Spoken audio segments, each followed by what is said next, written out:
This is Kavya's capital.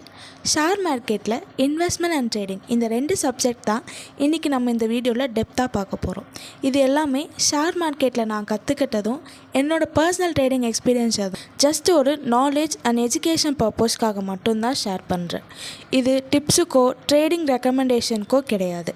நான் SEBI register அனாலிசிஸ்லாம் இல்லை. YouTube தவிர வேறு எந்த ஒரு சோஷியல் மீடியா ஆக்டிவிட்டீஸுமே இல்லை. ஃபர்ஸ்ட் இன்வெஸ்ட்மெண்ட்னா என்னென்னு பார்ப்போம். இன்வெஸ்ட்மெண்ட்டில் short term investment, long term investment, movable investment, unmovable investment, risk free investment, highly risk investment இந்த மாதிரி நிறைய கேட்டகரிஸ் இருக்குது. For example gold, land, FD, bonds. செகண்டாக இன்வெஸ்ட்மெண்ட்லேயே லிமிட்டட் ரிட்டர்ன்ஸ் இல்லாமல் எக்ஸ்ட்ராடினரி ரிட்டர்ன்ஸும் இருக்குது. கேபிட்டலில் வாஷ் அவுட் ஆகிற இன்வெஸ்ட்மெண்ட்ஸும் இருக்குது. இது எல்லாமே அவங்க எடுக்கிற டெசிஷனை பொறுத்து இருக்குது. ஃபார் எக்ஸாம்பிள் எஃப்டினா fixed return, land and gold average ரிட்டர்னும் கொடுக்கும், எக்ஸ்ட்ராடினரி ரிட்டர்ன்ஸும் கொடுக்கும். பாண்ட்ஸ்னால் limited return, high returns, month on month high இன்ட்ரெஸ்ட்னு சொல்லி போனாலே கேபிட்டல் வாஷ் அவுட் ஆகும். ஷேர் மார்க்கெட்டில் இன்வெஸ்ட்மெண்ட் பண்ணுறது ரிஸ்க்காக இல்லையான்னு பார்ப்போம். ஷேர் மார்க்கெட்டில் உண்மையாக எல்லாருக்கும் ரிட்டர்ன்ஸ் வருதானோ அதையும் பார்ப்போம். ஆரம்ப காலத்தில் பார்த்தோன்னா ஷேர்ஸை விற்கவோ வாங்கவோ ப்ரைஸ் என்னன்னே தெரியாமல் இன்வெஸ்ட் பண்ணும்போது ரிஸ்க்கும் இருந்தது, ஸ்கேமும் இருந்தது. இப்போ டெக்னாலஜி ஃபுல்லாக ஹேண்டியாக இருக்கிறதுனால ஷேர் மார்க்கெட்டில் இன்வெஸ்ட்மெண்ட்கான ரிஸ்க் இல்லை.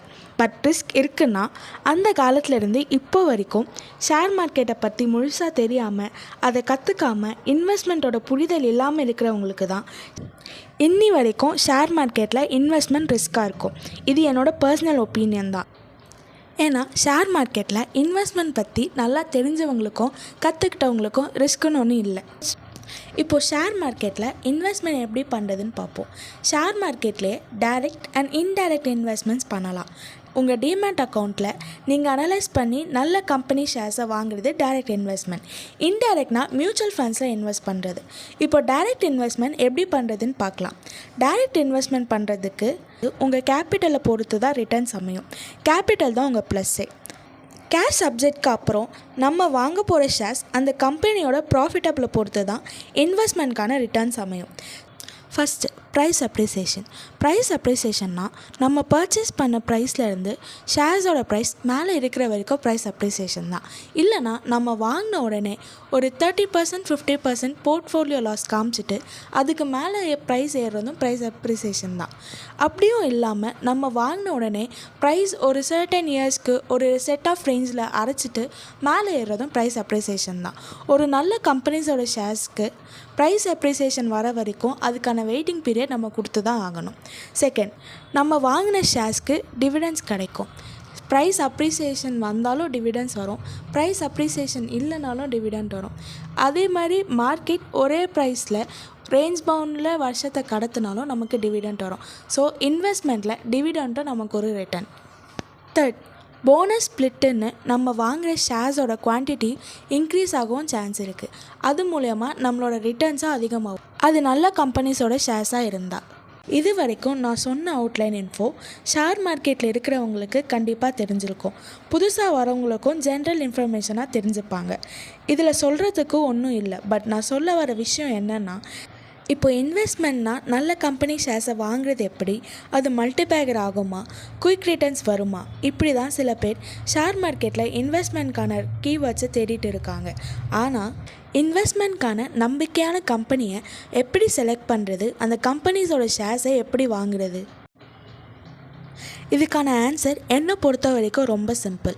நம்ம இன்வெஸ்ட்மெண்ட்கான நல்ல கம்பெனிஸை எங்கேயும் போய் தேடிட்டு இல்லாமல் என்எஸ்சியை ஃபண்டமெண்டலாக capital wise Nifty 50, next Nifty 50, F&O ஸ்டாக்ஸ்னு இவ்வளோ லிஸ்ட் பண்ணியிருக்காங்க.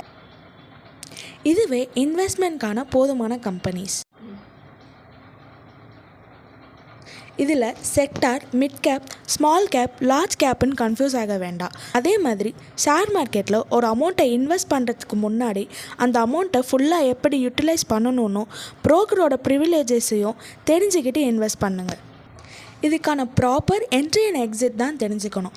நம்ம call trading, tips buy, quick returns, multibagger ஸ்டாக்ஸ்ன்னு போய் நம்ம கேபிட்டலை வாஷ் அவுட் ஆகாமல் காப்பாற்றிக்கணும். அது போக இன்வெஸ்ட்மெண்ட் பண்ண போகிற பணத்தோட மதிப்பும் பலமும் என்னென்னு தெரிஞ்சுக்கோங்க.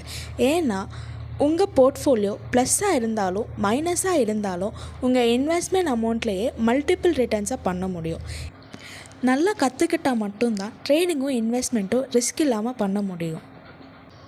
ஃபார் எக்ஸாம்பிள், உங்கள் இன்வெஸ்ட்மெண்ட் கேஷை வச்சு month on month passive income generate பண்ண முடியும். பேசிவ் இன்கம் மாதிரி மல்டிபிள் ரிட்டர்ன்ஸும் இருக்குது. ஷேர் மார்க்கெட்டில் பணத்தோட பலமே இதுதான்.